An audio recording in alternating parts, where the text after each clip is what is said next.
Yep, ladies and gentlemen, before you actually get into this expose, and now that you're done watching this expose, at whichever point you're watching this, we thank you for your time and your energy. We're trying to get this story out. We're trying to get the truth out because we're going up against a multi-million-dollar nonprofit corporation and entity. And we are ourselves the resource. So we're working with what we got. So one thing we ask is that you please leave a like, leave a comment.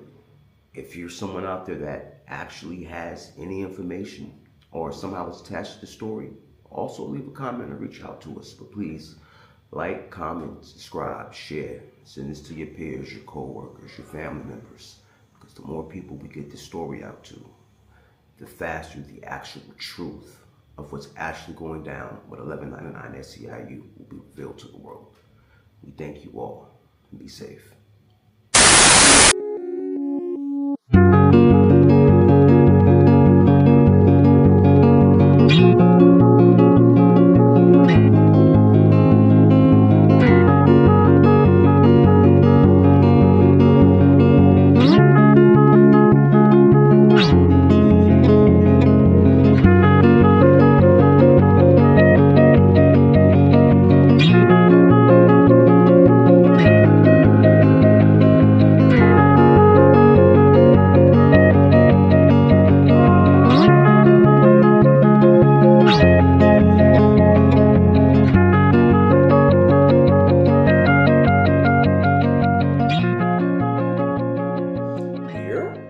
Thank everyone for tuning in. My name is Hamadi, and you're watching the Kata News Network. And we finally decided here, together, the Sons and Daughters of the Apocalypse, to put together our first investigative expose in regards to the current situation that's been ongoing with 1199 SEIU. Now, the name of our new series will be called A Dead Goat in Haiti, a coup d'etat of George Gresham. So that being said, for those of you that have actually been watching and paying attention to content over the last few months, you've probably noticed that we first went on the attack of a re-election at the Montefiore division of 1199 SEIU Union because of fraud that was found in the last election. Well, in that process, we uncovered a whole lot more than I honestly believe any one of us thought that we would, and the rabbit hole got really deep. So we as a collective decided to bring the facts to the people without any conjecture and unbiased and let you decide. So we're actually going to start chapter 1 off, and it'll be titled Your Dues, Their Betrayal, chapter 1, Tyrek, the manufactured ascent of a compromised actor. So that being said, what we're going to do is we're just going to start off with just a little brief, few audio snippets and a few images just to give you an idea of where this will be going. So. Yeah, I'm here. Awesome. Shannon, talk to us a little bit about the ballot party. Okay, sure. So yesterday we held a ballot party. I am a lead pharmacy technician from Garnet Health Medical Center. I'm also an 1199 delegate in Middletown, New York. So we've been tirelessly working on engaging the members for this election. The ballot party was thrown yesterday. We had a really good turnout. There was a lot of people that came and supported. In 2011, we were 2 smaller campuses and we merged into one. So we're a pretty tight-knit facility. It's kind of like a family in our facility. And the reason why we are all pretty much going to be voting members first is because we know the names on that ballot. So Angeline and Greg Speller have been sitting at our negotiation tables with us, side by side with us, fighting for, you know. The Constitution is an investigation. Mr. Tyrek Lee himself. Thank you for that. Can you get off the music quick enough? Next up is Alfred.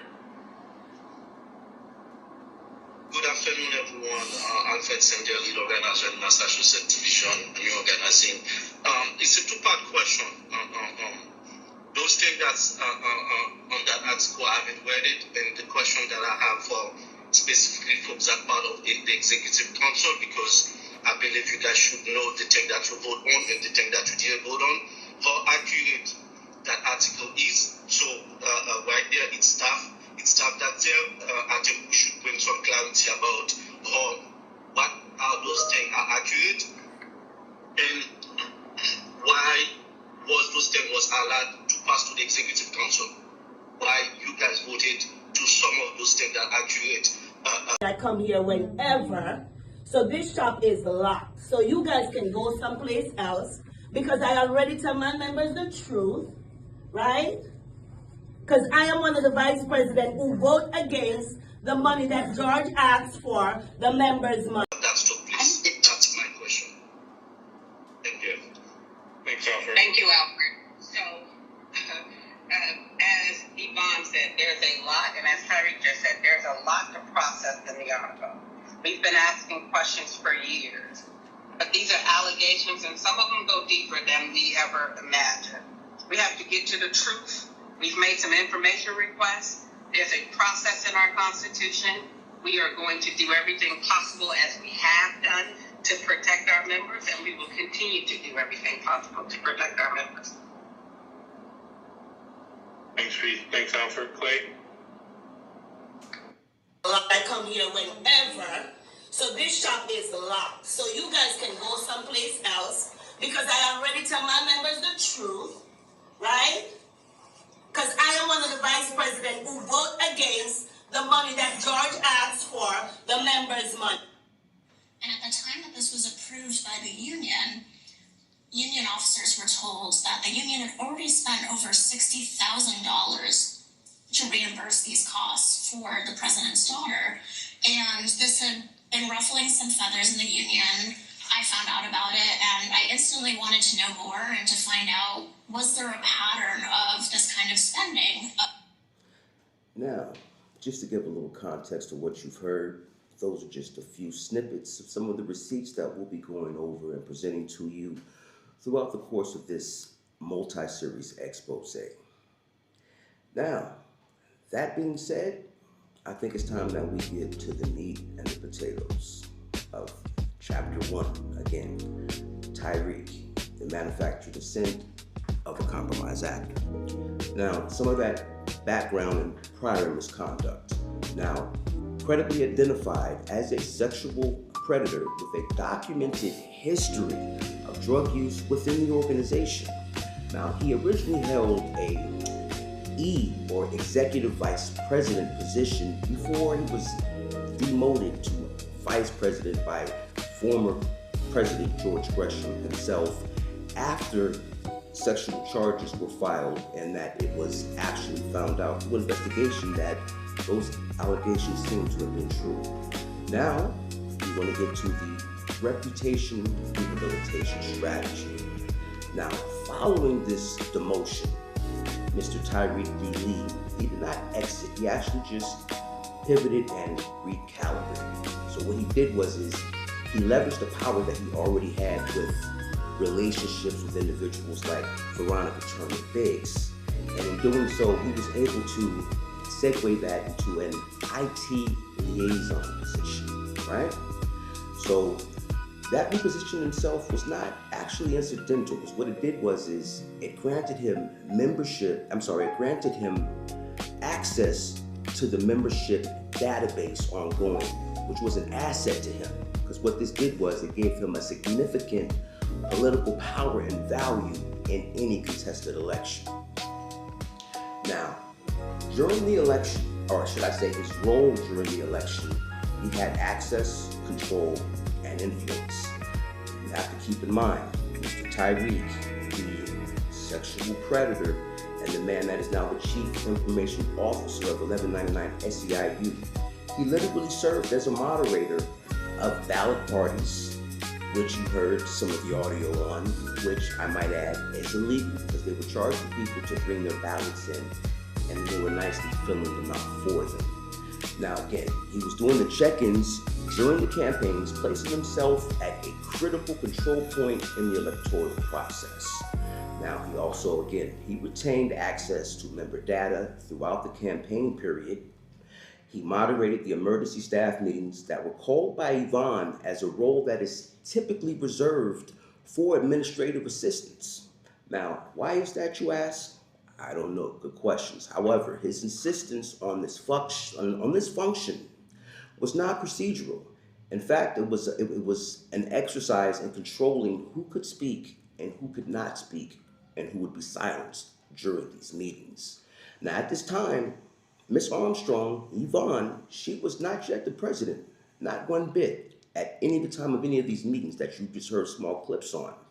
However, she found a way of circulating herself throughout the 1199 SEIU organization and was introducing herself to the staff members at the time as the then president, which a lot of people seem to find odd. And it seems that she was herself asserting or suggesting that there was some type of internal certainty of the outcome of said election before the votes were even counted or certified. Now, Mr. Lee has also played a central role in managing Members First Unity's social media presence during the campaign. This gave him the ability to actually shape the public narrative in real time. In other words, push the propaganda. Now, collectively speaking, Tyrek's positioning as over the database and having access to that, check-in moderators and meeting controls for election ballot parties, as well as control and media or social media management, placed him at every checkpoint throughout this election process, which he could easily manipulate and or influence. Yes, ladies, again, this rabbit hole goes deep, and we're going to be here to fill in all the receipts and all the missing angles. So what I want to do is I want to take a moment. We're going to stop, and we're just going to actually run about a short 5-minute clip, just giving you an idea on some of the things that will actually be being touched on throughout the course of this expose, a dead goat in Haiti, the coup d'etat of George Gresham.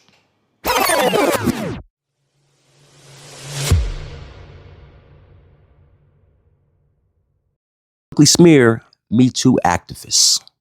As you can see here from the screenshot, this whole hashtag Me Too shit got the whores coming out. Hashtag Karma's a bitch, like by our own Veronica Turner. All right, now this article was written February 18, 2018 by Mike Elk. Now, what I want you to keep in mind, what you're about to see, the actual receipts, the tangible receipts that are certified facts, right? This is not conjecture or propaganda or someone in the union telling you who they have anonymous tips may have stole money. These are actual receipts, ladies and gentlemen. So now that we're brewing, get ready to sit back and sip some of that tea. Now, if this is how they treat victims, if this is how the woman secretary treasurer handles situations with union members as a woman, imagine what they're doing for individuals that are also victims for far lesser issues, if this is how they handle Me Too situations. That being said, let's get to the article. Payday Report has learned that top SEIU officials have taken to just to get accountability. Well, ladies and gentlemen, on this note, we will bid you adieu. And thank you for tuning in to Petty Time with Petty Murphy here at Akata News Network. You thought it was over? So, sweet sugar thing. I wonder, does it rain when Mr. Lee gets bored? Or will we have to ask those? Never mind. Don't go there, Petty. Don't go there. It's too far. We want to keep the network. But my thing is this, is you came from Boston and he came from Boston, yet here you are, and now he's in charge of what? Ladies and gentlemen, have you ever asked yourself, what is Tyrek now doing in 1199 New York City? I mean, we knows he likes to Allegedly. According to the Boston Globe. I wonder what R. Kelly would have to say about that. Can you let him know, Kels, please? I kid. Just a little bit of conjecture or narrative, except this time we've got receipts. Okay, ladies and gentlemen, okay. Don't bother this, what do they call it? Intrusive thought of old Petty. The current president has been holding our union back. Instead of uniting us, he has silenced voices, ignored members, and put his own power above what's best for 1199. Yep, what's poppin'? You know, I always say nothing new under the sun. Fair advantage using their official position. They must not give one candidate an unfair advantage using their official position. But these birds don't speak English. Bullet point number 4. Union communications like newsletters,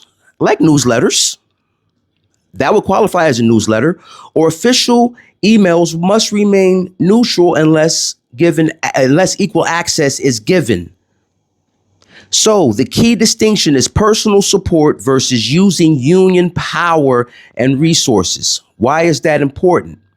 Why? Because they must not give one candidate an unfair advantage using their official position. However, endorsed by President Yvonne Armstrong, Secretary Treasurer Veronica Turner Biggs, and 1199's entire top leadership team, you know what that sounds like to me?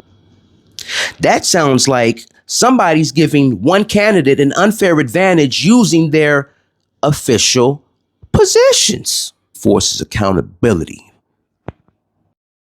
And we back again. So here, what I'm presenting to you, and you can see the actual case number at the upper right, and you can see the heading, U.S. Department of Labor. Office of Labor Management Standards, New York District, dated December 20. Hi, my union family. It's Olympia, your candidate for VP at our Montefiore division. I just want to touch base on something. It has come to my attention that a candidate meeting with opposition candidate Farrah Hargett happened last night. And in that meeting, she told the participants that either myself or someone from my camp has doctored an official government letter, and that what we were circulating to demonstrate the truth about the election rerun is not true. Document that was doctored. Well, you only can be talking to me because the document you're speaking about has been in the videos that I've been producing. So now what you're doing is reckless endangerment of the truth, and you're making a falsehood claim with malicious intent on my name. That is defamation of character. I'm sorry. Yes. We actually just wanted to ask a few questions because we're doing a story in regards to the election fraud during the members' first slate during the last election. And we received a letter stating that the Department of Labor made a federal mandate that they had to actually redo the election. But in the Montefiore section, Ms. Hargett, the VP candidate, lied on her flyer saying that 1199 SEIU decided on their own in good faith to do it.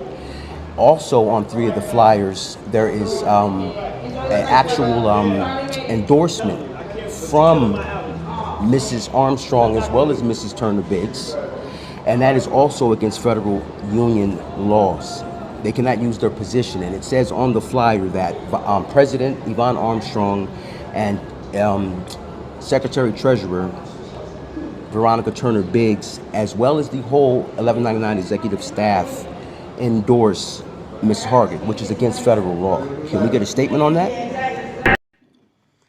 And ladies and gentlemen, that is just a short, brief breakdown of some of the things that have been going on over the past few months, that we will be getting very deep into this deep dive that we're doing for you so that you can have the receipts and you can make an informed, educated decision on what the truth is versus the story that they've been telling you. We're going to dive into everything from the executive board actually voting on the funds that one Veronica Turner-Biggs and Yvonne Armstrong claimed that then President Mr. George Gresham stole, even though they all put their John Hancock on the dotted line. We're going to be touching a lot of different topics, all the way from individuals holding positions where they should have licenses, but there are none on record, because trust me, we've done the investigation and we've done our homework, and we'll be delivering all that to you.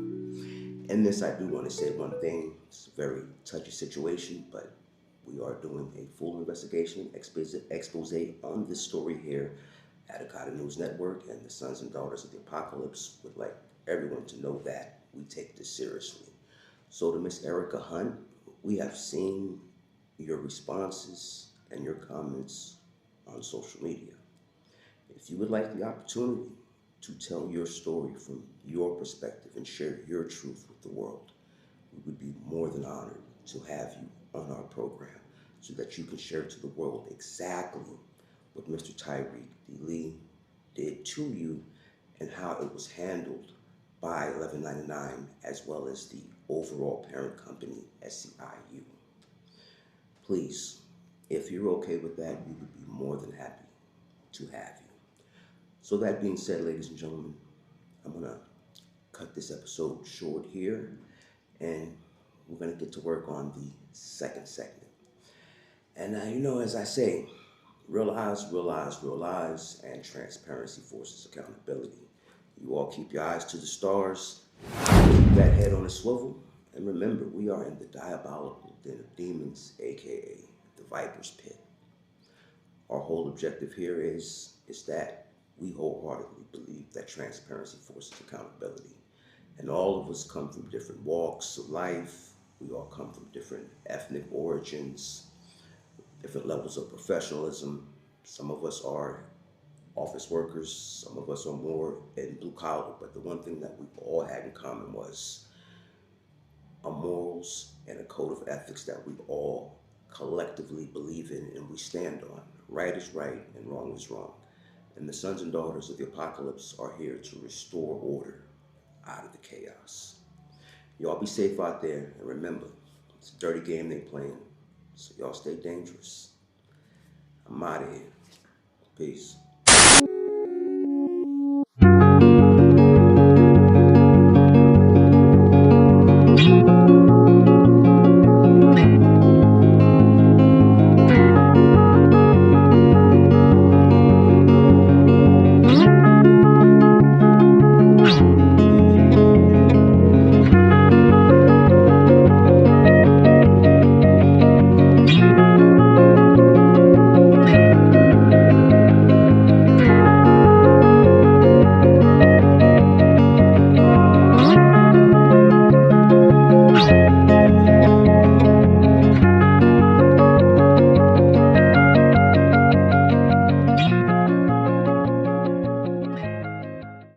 Yep, ladies and gentlemen, before you actually get into this expose, and now that you're done watching this expose, at whichever point you're watching this, we thank you for your time and your energy. We're trying to get this story out. We're trying to get the truth out because we're going up against a multi-million-dollar nonprofit corporation and entity. And we are ourselves the resource. So we're working with what we got. So the only thing we ask is that you please leave a like, leave a comment. If you're someone out there that actually has any information or somehow is attached to the story, also leave a comment or reach out to us. But please like, comment, subscribe, share. Send this to your peers, your co-workers, your family members. Because the more people we get this story out to, the faster the actual truth of what's actually going down with 1199 SCIU will be revealed to the world. We thank you all and be safe.